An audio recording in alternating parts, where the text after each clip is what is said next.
Latinoamérica y el Caribe, una región plagada de crímenes de líderes populares y presidentes.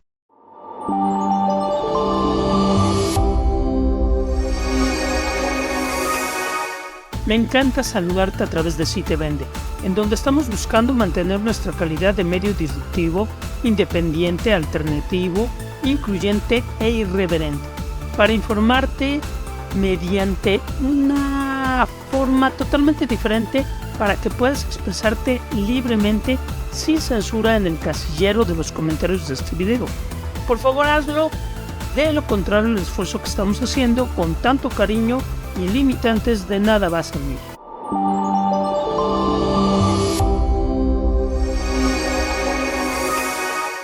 El asesinato del candidato presidencial ecuatoriano Fernando Villavicencio vuelve a poner sobre el tapete el tema de la violencia política. Los sicarios colombianos en la mira. La violencia en Colombia cuajó en el asesinato de Jorge Eliezer Gaitán en abril de 1948.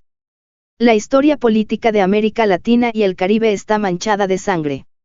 La violencia teñida de ideología marcó los caminos de la gran mayoría de los países de la región desde hace décadas. Los magnicidios son como la punta del iceberg de este problema, que afecta a todas las capas de la población.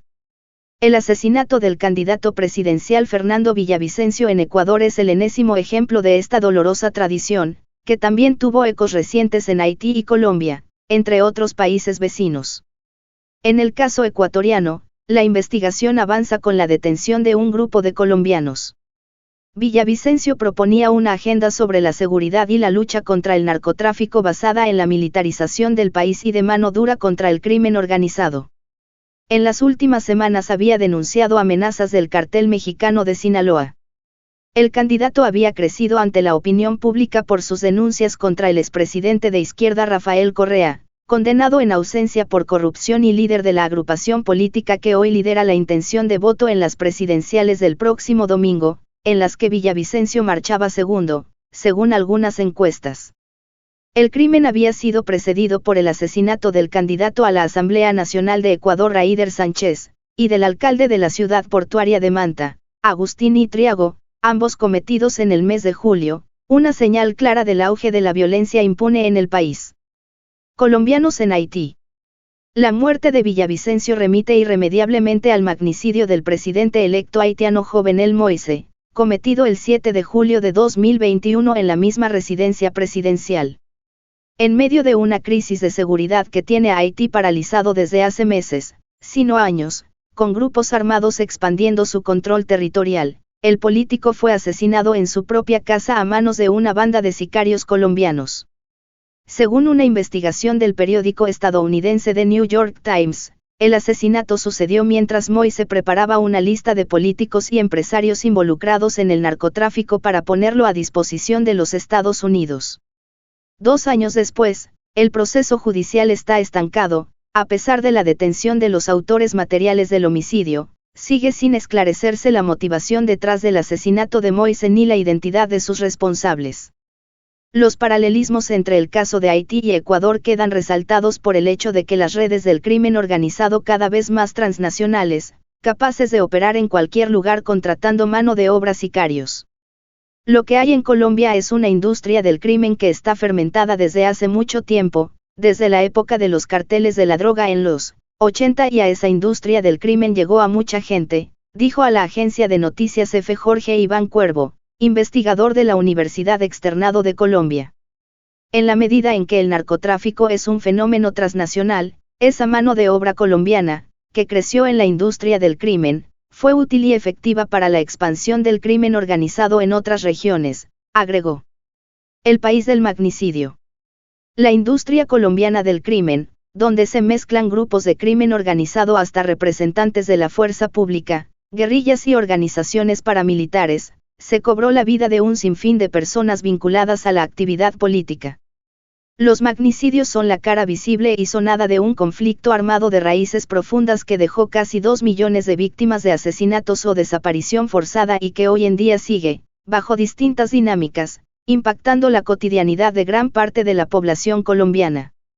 Antes incluso de que el conflicto armado tomara la forma que se le conoció durante décadas, La violencia en Colombia cuajó en el asesinato de Jorge Eliezer Gaitán en abril de 1948, un político liberal que, aunque no era candidato oficial para la presidencia del país, era una de las opciones más firmes en las urnas.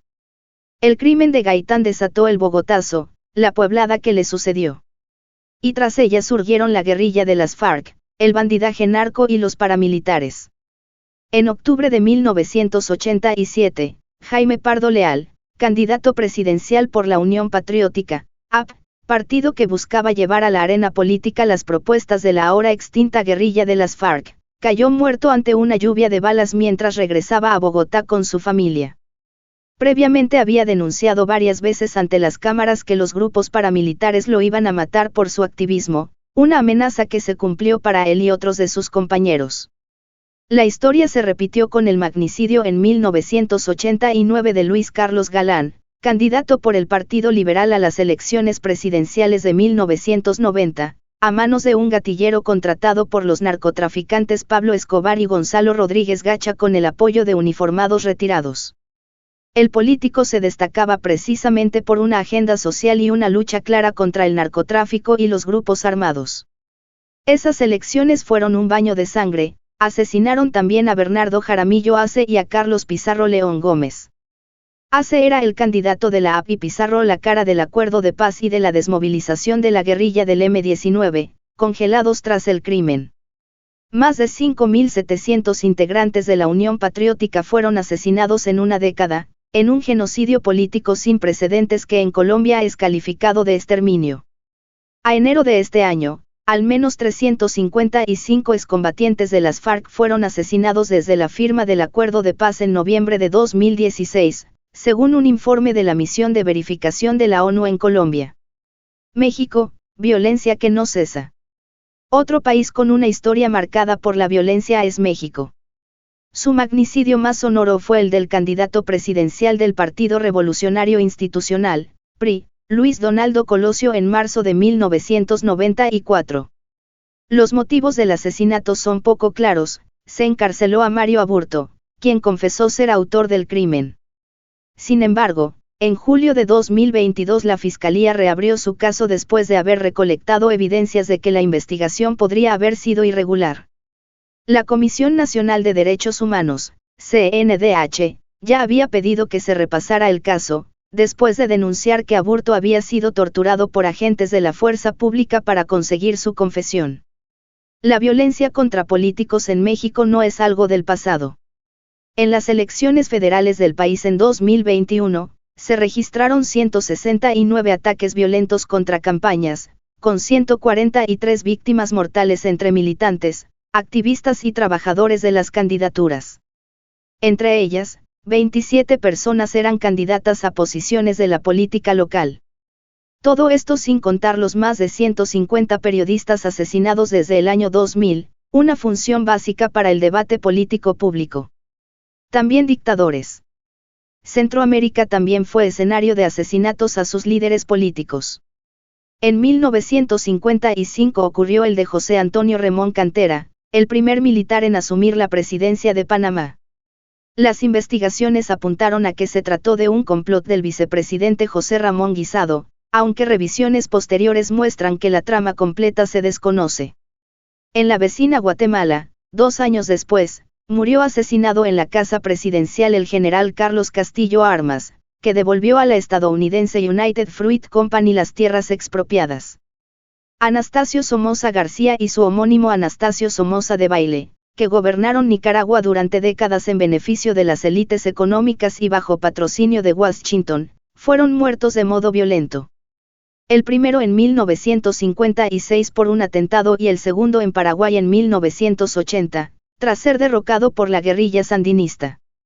Dejando de lado al presidente socialista de Chile, Salvador Allende, muerto durante el golpe del general Augusto Pinochet en 1973, en Brasil el exmandatario Juscelino Kubitschek de Oliveira, quien gobernó entre 1956 y 1961, falleció en 1976 en un accidente automovilístico sobre el que todavía existe la dudas.